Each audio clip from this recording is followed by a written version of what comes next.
দুই গিয়ার হয়ে আছে, দিছি 4 গিয়ার হয়ে আছে 2 গিয়ার। শেখ হাসিনার স্মরণে দিয়ে চলে যাচ্ছি 4B নিয়ে।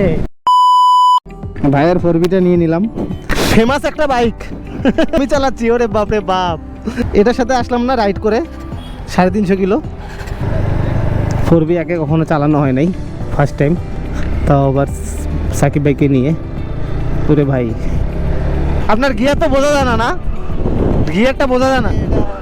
2 গিয়ার হয়ে আছে, দিছি 4 গিয়ার হয়ে আছে 2 গিয়ার। যাই হোক, 4Bটা চলাই দেখি কীরকম লাগে। এখন ওয়েদারটা অস্থির, অস্থির ওয়েদারে অস্থির বাইক 4B। একটা সময় আমার খুব পছন্দের একটা বাইক ছিল 4B, সো কেনা হয়নি। বাট আমি যে বাইক কিনছি এটা এখন আমার এটার থেকেও বেশি পছন্দের।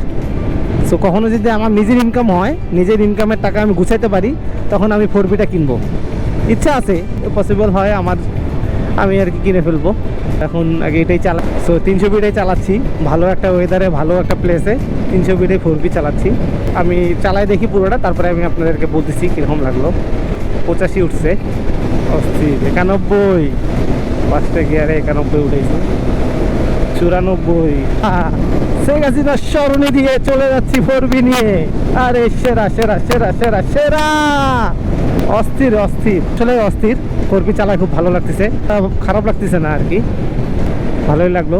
দেখি বেশি দূর যাবো না, কারণ ভাই যে চলে যাবে উত্তরায়, আমি চলে যাবো মিরপুরে। এই রাস্তাটা অবশ্যই যদি না এসে থাকেন অবশ্যই চলে আসবেন, একবার হলেও ঘুরে যাবেন।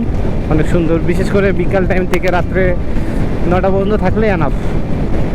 জায়গাটা অন্যরকম একটা পরিবেশ সৃষ্টি হয়ে যায় রাত। সো এখানেই শেষ করছি 4B চালানোটা, কারণ আমার গাড়িটা আসলে আমি নিয়ে চলে যাব। ভালো লাগলো, খারাপ লাগলো না 4B। ভাই যত সুন্দর কমফোর্টভাবে নিয়ে রাখছে, হ্যান্ডেল করে রাখছে, বেশ ভালো আছে। নেক্সট টাইম আরেকবার চালাবো, ভাই যদি আবার দেয় চালাইতে আবার চালাবো। এই একটু কি ছিল। ভিডিওটি দেখার জন্য অসংখ্য ধন্যবাদ।